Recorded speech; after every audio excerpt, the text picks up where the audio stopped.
Welcome back, viewers at home. You're still tuned in right here on INX Prime, where we have amazing conversations that leave you informed, inspired, and definitely in the loop. Now, joining me right now is Maggie Ntombi Mahlaule, who wears many hats across ministry, media, and entrepreneurship. Now, as the COO of Lentswe Empire, Maggie oversees LentsweTV, Lentswe Online Radio, and LentsweTV Online Magazine. This evening, we'll be diving into her entrepreneurial journey, her experience in event management, and her impressive work in media. Good evening, Maggie, and thank you so much for joining us this evening. Good evening, my sister, and thank you so much for having me on your show.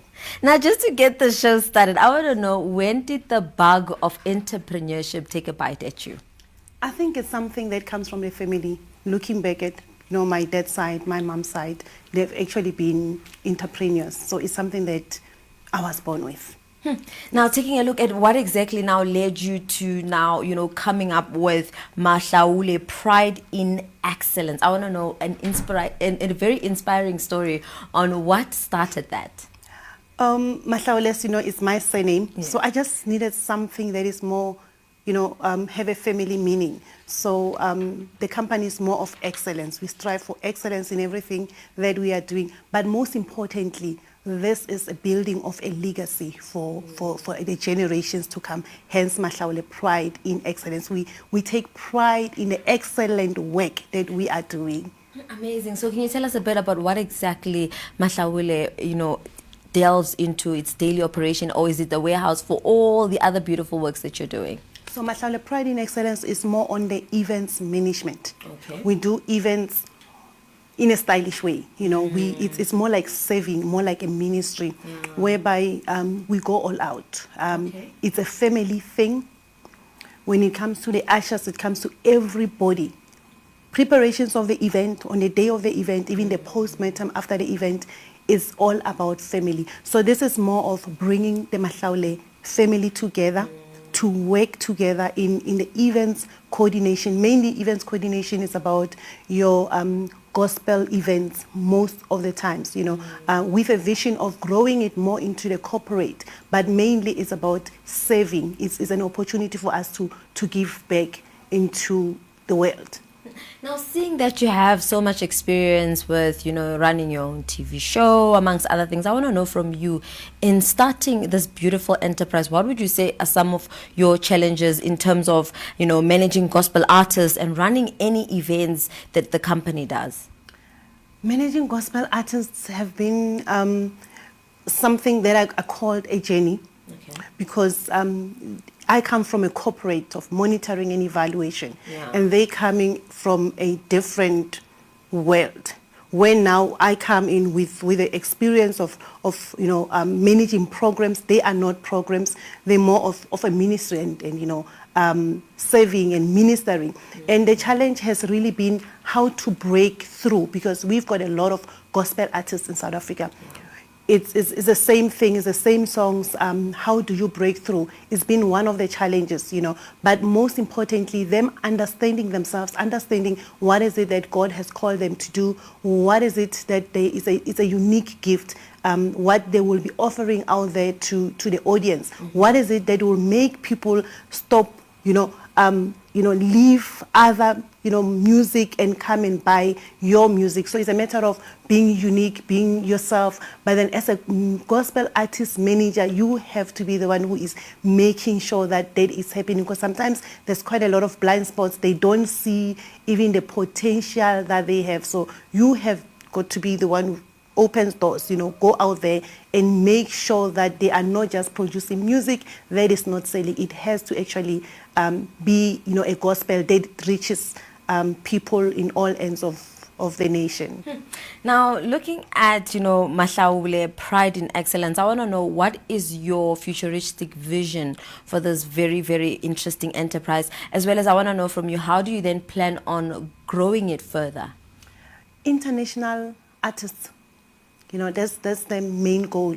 Not really forgetting the local as lekker, our own, but the main focus is on international artists. But an international artist also looking at those unique ones in South Africa that one can work with and grow into international stages. Mahlaule Pride in Excellence, we're planning to really, in the next 10 years, God willing, to have an international gospel festival, which is solely, coordinated by us. That is really the main goal, where we don't just want to have the pride of excelling in local stages or in the townships, but we want to take this onto international or global stages. That is where we are heading. This is quite exciting. Indeed it is.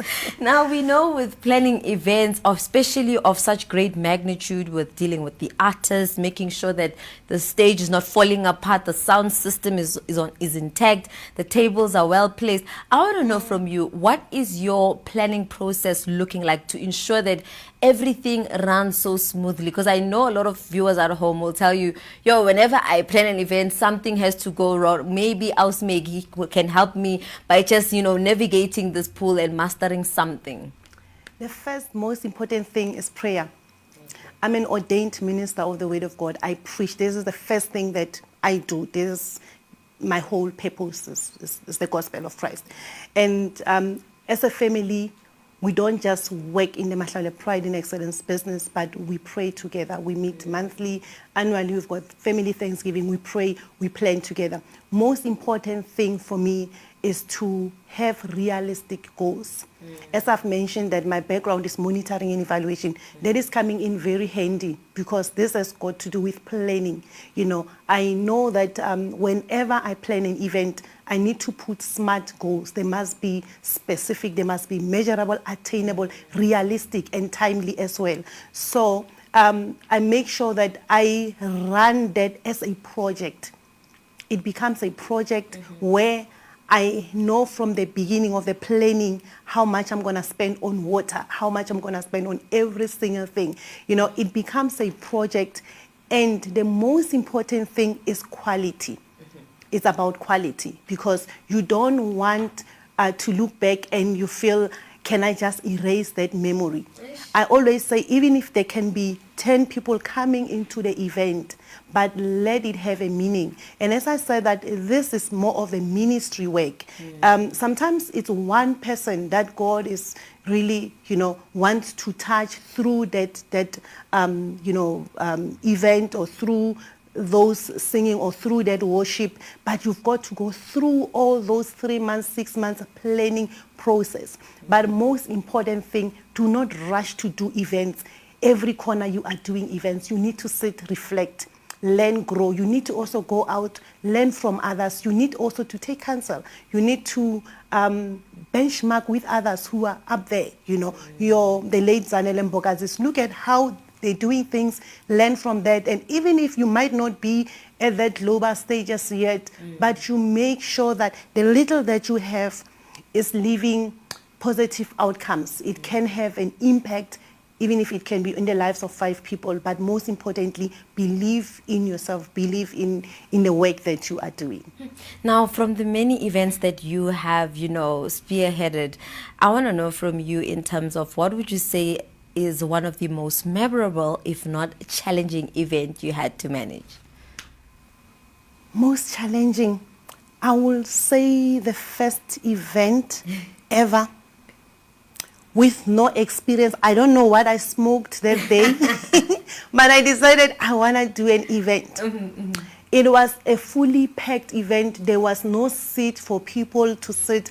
But if I'm to mention 2 specific people who really held my hand and really contributed to where I am now in terms of the events. Pastor Phil, who's a pastor, also a gospel musician, and Strike Moshe, who's a gospel musician as well.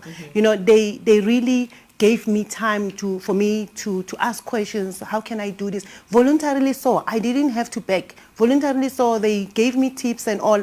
And the most important thing for me was having my brothers by my side. Saying, you go do whatever you want to do there, and then you tell us what is it that we need to do. I didn't know what I was doing. The only thing that I knew was doing was selling tickets and making sure that people are buying. And when I look back on that event, that has been the most challenging, because I did not even know most of the artists that I even called, I didn't know, how to run the entire event. But the people who were around me, who believed in me, made me actually look forward to the next event and many other events that one has done. And another challenging one was the 2022 one immediately after COVID.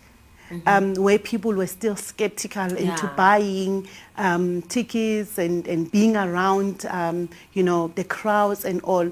But it turned out well. It really turned out well, though it was not the numbers that one was expecting. Yeah. But in terms of quality, if I'm to do it again, definitely I can go back and do it again. Now, Maggie, I'm seeing that you, as I mentioned through your bio, right, you're the CEO of Lentswe Empire. You manage multiple media outlets from the likes of TV to that of online radio. With all that you do, how do you then manage to, continue building and still, navigate the challenges and still maintain balance? And I hear you speak a lot on, delivering quality service through your events. How do you do all that in one go from one person with their support system? Sure. Sometimes I wonder, how do I do it as well? But one of the things is I don't sleep 8 hours. There is no time for 8 hours for me. And fortunate enough, even if I can try to sleep 8 hours, I cannot sleep 8 hours. On top of that, I'm studying, Wow. so I make sure that I have got a plan. When I wake up in the morning, I need to know what is it that I am going to do. I don't just wake up and decide, okay, let me go left. I need to know, but most importantly, to have a full plan. Not just your daily plan or weekly plan. You need to know, in the next 10 years, what is it that where do I want to be? And you break it down to the point where you know on a daily basis what is it that I can do. But then also, I utilize my time wisely. Are you sure you have 24 hours like us, not 48 hours in a day? I do have 24 hours. I don't park on social media. I'm not going to be watching reality shows of people who are getting paid to be there, but I don't get paid to watch them. And there's nothing wrong with watching them, but I make sure if I am watching something, I become productive as well. Maybe I'm busy with an assignment or something like that. I make sure that every single day I look back and say, okay, I have done 1, 2, 3. But then there are days where the body says, slow down, girl, slow down, we need to rest. And I listen to my body, I rest. But I make sure that I can tick each and every single week. I tick what is it that I have achieved. And sometimes I become hard on myself to say, you need to pull up your socks. And I think maybe on a negative side, I don't take failure well. And then also because there's a lot of things that I started late at the age of 44 when I should have done that maybe 20 years ago. So I think sometimes maybe I'm running after time or something like that, But personally, I function well under pressure. I get bored if I'm doing one thing. I end up leaving it and not doing anything at all. So I function well under pressure. I want that adrenaline rush. I want that. It keeps me going. It makes me feel, yes, there's blood flowing in my body. I'm going to ask you a loaded question. Now, the first question is, there are a lot of people who would like to embark on, business ventures with family, but they're very skeptic on, will that relationship, tarnish that of that what happens at home and break that sever ties with their relatives or their siblings whom they work with. I don't know from you, how did you master that to making sure that, guys, when we're at work, you're not my brother, you're a colleague of mine, but when at home we are brother and sister? How did you build that relationship to be something that really speaks positively to the work that you do? And also for my second part of the question, which is, there are aspiring individuals who would like to, manage events or have been trying to manage events, and every time they try, it literally speaks against them. What advice would you share with them tonight? Okay, I think the first important thing with family, working with family, is getting your relationships right. You need to be getting along very well and understanding each other's personalities. We are different. There are some who want to take their time. There are some who want to be, ahead of the schedule and all. You need to understand each other and really be able to accommodate each other's shortfalls. and understand each other's strengths. We can't all be cooking. We can't all be at the door ushering people. We can't all be selling tickets also. We all have strengths, and that is what keeps us going. Whenever there is an event, I already know who goes where. We already know who's the security. We already know when it comes to representing the family, the Mahlaule Pride in Excellence, who can speak better. It's about understanding each other's strength. And an advice to someone out there is, most importantly, believe in yourself, as I've said. Believe in yourself. When it comes to issues of family, you just have to treat them as individuals. Treat them as individuals. Understand that sometimes, just like even at work, you're going to have shortfalls. But do everything out of love. Even when you are arguing, argue out of love. It becomes easier to sit back at the end of the day and you do what I call a post-mortem, where now we can see the errors and we know we're going to rectify. Instead of sitting down and now the errors become more like you are hammering on other people's toes or so. But then grow together and make sure that everybody understands we are building this for the sake of family and for the sake of the coming generations. Speaking about coming generation, I believe, Mahlaule, Pride in Excellence is a legacy that you have a vision for and you probably have a picture about. I want to know from you, in your words, what legacy you hope to leave behind with Mahlaule Pride in Excellence, as well as what legacy do you hope it teaches people in the aspects of entrepreneurial and spiritual communities? I think independence, being able to wake up in the morning and plan your life without wondering, what if I get laid off? Building multiple streams of income through entrepreneurship. It doesn't matter whether business A is bringing 500 rands, it's something. Whether you bringing 2 rands, if it buys bread only, it is something. It's a matter of really thinking out of the box. Don't think about just today, think about the future. Think about the 3 next generations. When they think about you, now we've got everything online. When they go online and read about Maggie Ntombi Mahlaule and everything that I've done, will they look back and be like, we can't wait to get to heaven to meet that woman and thank her for what she has done? Or will they be in positions where they wish they were born in the next family? Don't just think about you now, think about the coming generations. The Bible talks about the blessings being generational.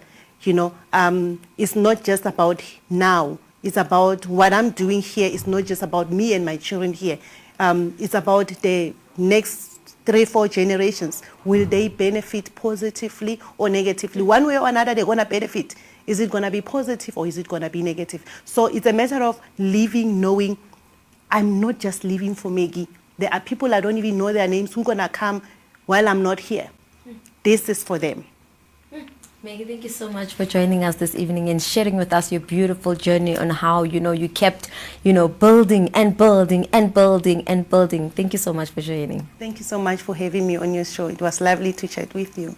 Viewers at home, that was my conversation with Maggie, sharing in her beautiful journey from where it started, what really brought her to the world or to the industry of being entrepreneur, and what she hopes to leave behind with her legacy in Mahlaule Pride in Excellence. That's where we close it off for now. Let's head over to an ad break. See you when we come back.